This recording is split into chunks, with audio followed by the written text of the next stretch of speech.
নমস্কার, আমি মহুয়া। পড়ন্তবেলা একটি ব্লগে আপনাদের সবাইকে স্বাগত। আজ আমি বার্মিজ ওয়ান পট ফিশ করে দেখাচ্ছি।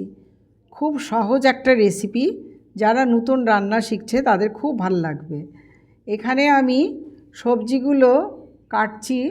এই শীতের সবজি গাজর, বেল পেপার, ক্যাপসিকাম, টমেটো, পেঁয়াজ,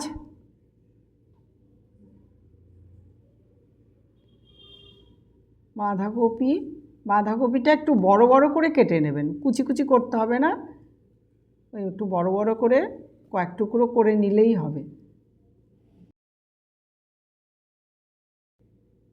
আর আমি নিয়েছি এখানে একটা কাতলা মাছ।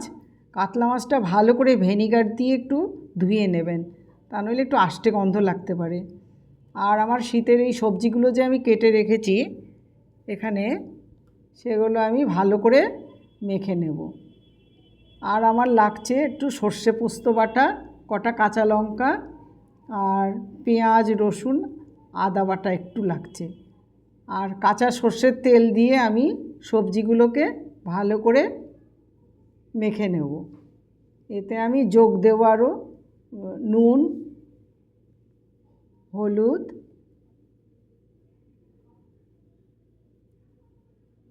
একটু লঙ্কা, কাশ্মীরি লঙ্কা, সামান্য চিনি, ওই হাফ চামচের মতো চিনি।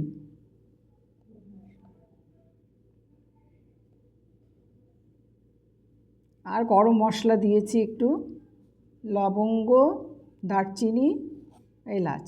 আর এই বাটাটা দিয়েছি পেঁয়াজ রসুন বাটা, আর কয়েকটা গোটা কাঁচা লঙ্কা।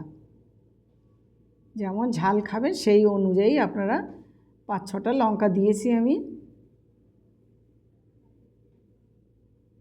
আর পোস্ত দিয়ে একটু সর্ষে একটু পেস্ট করে রেখেছি, সেই পেস্টটা দিয়ে ভালো করে মেখে নিতে হবে। মেখে নিয়ে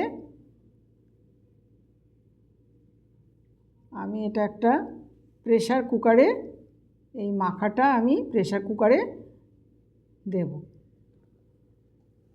প্রেসার কুকারে খুব বেশি করতে হবে না, একটা সিটি পড়লেই হয়ে যাবে। মাছটা দিয়ে আর সবজিগুলো, শীতের সবজিগুলো দিয়ে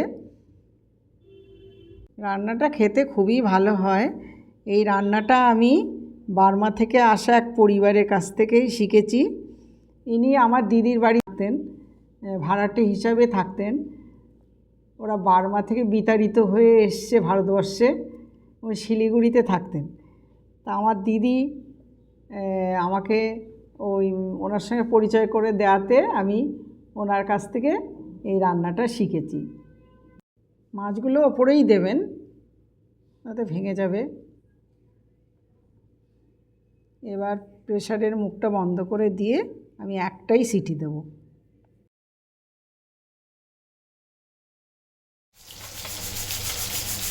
কুকারটা একটু দমে রেখে খুলে ফেলব।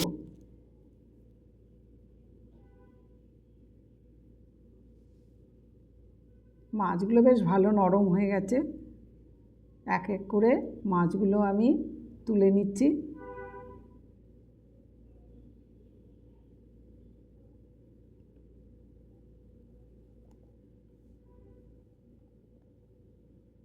রান্নাটা অল্প সময়ে খুব তাড়াতাড়ি রান্না হয়ে যায়।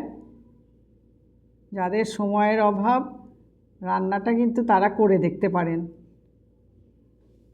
খুব অল্প সময়ে একটা খুব ভালো সুস্বাদু রান্না। এখানেই শেষ করলাম। ব্লগটা কেমন লাগলো কমেন্টে জানাবেন। আপনারা সবাই ভালো থাকুন, সুস্থ থাকুন। ভিডিওটি লাইক ও সাবস্ক্রাইব করবেন। আজ আসি, আবার আসবো নতুন একটি ব্লগ নিয়ে।